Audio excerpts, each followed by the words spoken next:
One of the criminal things that are happening in America, ladies and gentlemen, are not just police, but my next guest said that we have in fact taken ourselves off of plantations. We no longer have chains, but the new slavery and the new slaveholder now has stethoscopes and white jackets. I want to introduce to you my doctor, my favorite doctor in the whole wide world. Dr. Joel Wallach is in fact a trailblazer, and he keeps a pack of matches in his pocket. Wherever he goes, he's going to start fire and a controversy, and he's going to do no less tonight.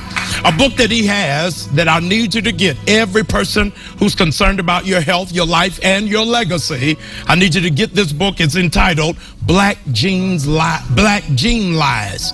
All of the lies we've been told as African Americans about our health and about our life. He dispels all of them, from hypertension, diabetes, and even dealing with cancer. Would you help me welcome one of the greatest doctors who has ever tried to help our people? Help me thank God for Dr. Wallach. Thank you so much, Doctor, for coming. Pastor Bryant, it's such an honor. I can't thank you enough. You're too kind. Oh, no, thank you. I want to jump right in, Doc, because once you get going, we're going to have to call the ambulance and then send them away.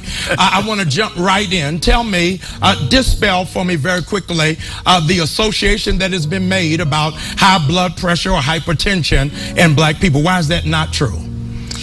Well, Pastor Bryant, there's not a single disease that's afflicting the black community: high blood pressure, diabetes, kidney failure, Alzheimer's disease, cancer, obesity. Not a single one of them, not a single one is genetically transmitted.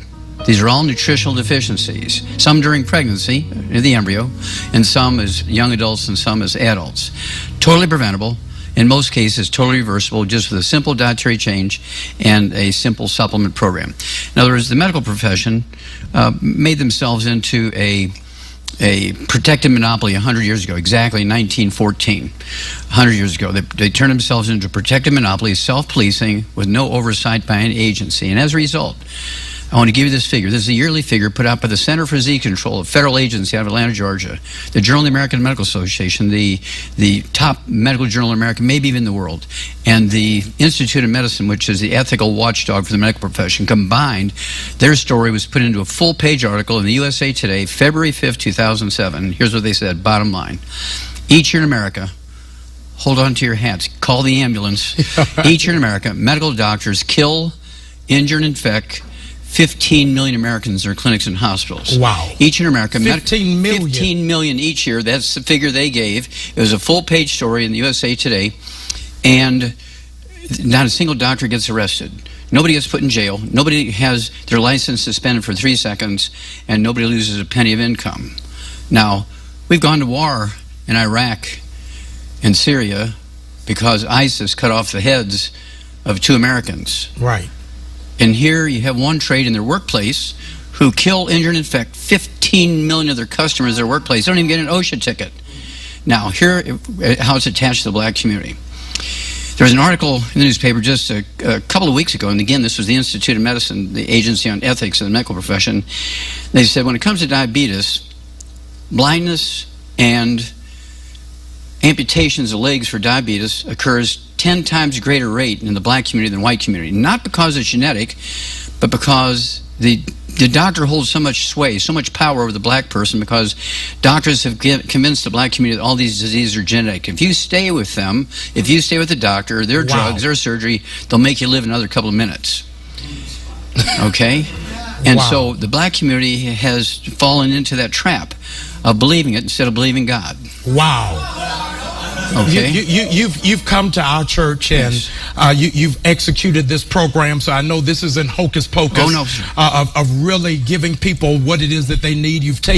I've seen people who had diabetes in extreme forms, and you turn it around in a short amount of time.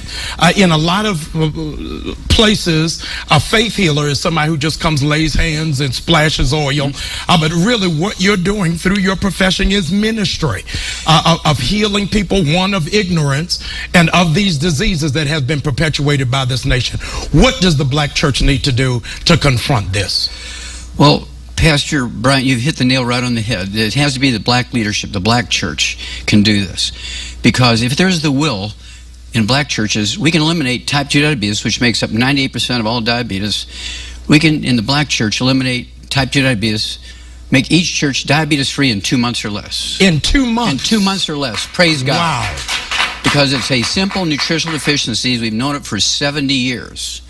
But because there's insurance, the medical profession has chosen to use the black community as an ATM machine rather than cure you in 2 months. Wow. So you can be healed by changing your diet, by dealing with the vitamin supplements of diabetes in 2 months. Or less, sometimes 2 weeks. In 2 weeks? Yes, sir. Now, I'm going to give you something fun here. You will enjoy this. There's a man by the name of Tug Williams in Nova Scotia, Canada, in Moncton, town of Moncton. I met him 2 years ago, and he's 87 years old. He'd been on 6 days of dialysis a week, Monday, Tuesday, Wednesday, Thursday, Friday, Saturday, and hadn't urinated in 73 years.